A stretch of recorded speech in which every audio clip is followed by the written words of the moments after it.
Ձմեռային բնապատկերն էլ ավելի է աչքշոյում պարսկա եղանակին արևի առատ լույսի ներքո, իսկ այստեղ լավ գիտեն ձմռան արևը խաբուսիկ է, ավելին զգուշացում, որ առաջիկայում էլ ավելի առատ տեղումներ են սպասվում, ուստի հերթափոխերն անարգել ու արդյունավետ կազմակերպելու համար անհրաժեշտ է անհապաղ համապատասխան միջոցներ ձեռք առնել։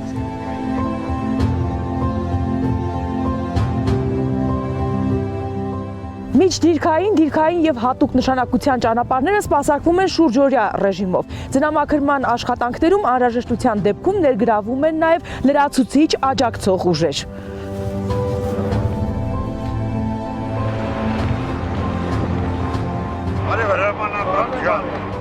Օրվա ընթացքում քանի ժամ եք աշխատում։ Մի 10-11 ժամ երեք տենց։ Այսինքն շուրջօրյա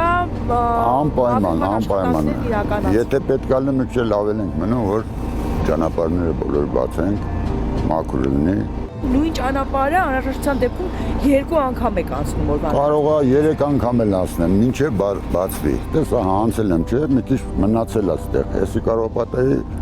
մեքենաները լավ չանցնեն։ Գիշերն էլ եք մաքուր։ Անպայման։ Եթե պետք է լինի լուսերը կա, միացնում ենք ու աշխատում ենք։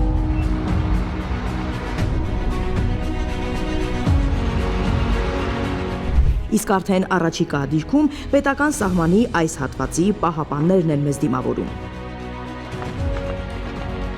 Հրամանատարը տեղում ծանոթանում է սահմանագծի իրադրությանը, հարց ու փորձ անում եղանակային բարդ պայմաններում հերթափոխերի իրականացման համար կարիքների, հավանական ռիսկերի առկայության մասին։ Անմիջական զրույցի ընթացքում հրամանատարը լսում է զինծառայողների առաջարկություններն ու ողջունում այս կամ այն հարցում տղաների նախաձեռնողականությունը, ծառայության արտակարգ պայմաններում ինքնուրույն որոշումներ կայացնելու պատրաստակամությունն ու դիրքի ավագի շուրջ համախմբվածությունը, ընդգծում հրամանատար զինվոր, առողջ համագործակցության ու վստահության արդյունքում անթերի իրականացվող հերթափոխերի կենսական կարևորությունը պետական սահմանի պահպանության համար։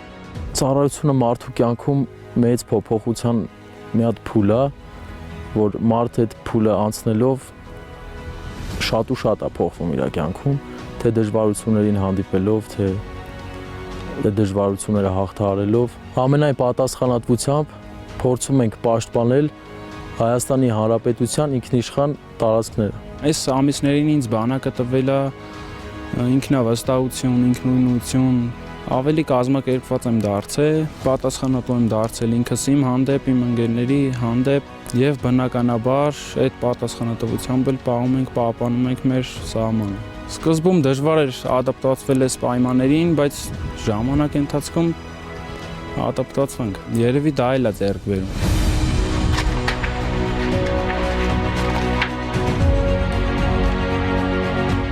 Իրավիճակը անձնակազմի վերահսկողության ներքո է եւ սա նաեւ սեզոնային մարտահրավերներին նախապես պատշաճ պատրաստվելու արդյունքում է։ Նախապատրաստական փուլը սկսվում մինչև առաջին ձուն տեղալը է։ Հիմնականում տևում է մոտավորապես մի ամսվա կարգի, մի ամսվա ընթացքում մենք անում ենք։ Անձեռնամխելի սնունդը, անձեռնամխելի ջուրնա դիրքերում վառում ենք մենք քարածուխ։ Ու քարածուխի հիմնական վառելիքի ապահովումներն են կատարում։ Բանը դա պետք ինչ ասել է անձեռնամխելի սնունդ։ Բուք եղանակի պատճառով ճանապարհները, որ փակ լինեն սնունդը չհասցնենք, կա համապատասխան սնունդ, համապատասխան ջուր, որ անձնակազմը պետք է օգտագործի։ Դա հաշվարկված օրերով տված է, ըստ անձնակազմի քանակի։ Տրված է այդ սնունդն ու այդ ջուրը դրա յուրաքանչյուր բանակային դիրքում ըլում է դա անձեռնամխելի սնունդն է։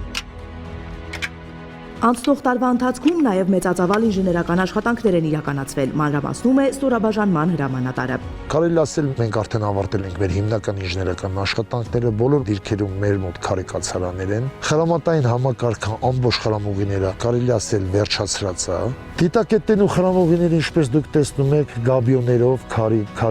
գաբիոներով, խրամատները հիմնականում երեսապատված են քարով։ Մեծամասնությունը երեսապատված է քարով, որպեսզի սողանք չլինի, այսինքն հողը չքանդվի լցվի իրանց աշխատած տեղը։ Կրակակետերը բոլորը, փակ կրակակետերը, փակ դիտակետերը անձնակազմի ուժեղ աշխատում է, շատ բարձր մակարդակի աշխատում է։ Մի քիչ ուժերի լարումով, բայց պետք է որպեսզի վերջնականին հասցնենք։ Ցուցալարային կապը գետնատնակ դիտորդ գործում է հարևան դիրքերի հետ, նույնպես գործում է ռադիոկապը ունենք հոպի հետ հոպի կառավարման կետի հետ ունենք նույնպես ռադիոկապ տեսախցիկական համակարգը ունենք, աշխատում է։ Այս զգացողությունը, որ վերս ունեցել եմ բանակային դիրքում, շատ ուրիշ են եւ անբացատրելի եւ վստահ եմ, որ միջև կյանքից վերջ դա ամեն ինչը հիշելու եմ։ Այս տարի ու կեսվա ընթացքում բանակը շատ բան է տվել, թե հոգեպես, թե ֆիզիկապես ավելի ամրապնդվել են, ավելի ինքնավստահ են, շատ ինքնավստահ են։ Ու Աշոտը ելի ինքնավստահ, շատ ինքնավստահ կկանգնի պետական սահմանի իրեն վստահված բանակային դիրքում։ Վարպետ Գառնիկը հերթական պտույտը կանի միջդիրքային ճանապարհներին ու մի փոքր դադար կառնի տղաների մոտ։ Հետո ելի կբարձրանա մեքենայի խցիկն ու հռնդյունով կանցնի հանդիպակաց սարերի հետևը, ինչպես ինքն է ասում, դիրքապահ զինվորին հաց ու ջուր հասցնողի ճամփան բացելու։ Ահա այսպիսին է կյանքը հայրենիքի սահմանին, ուր ամեն օր են համոզվում։ Խաղաղ լուսաբացները թանկ են, շատ թանկ։ Նաիրա Համբարձումյան, Հովհաննես Գրիգորյան, Զինուշ։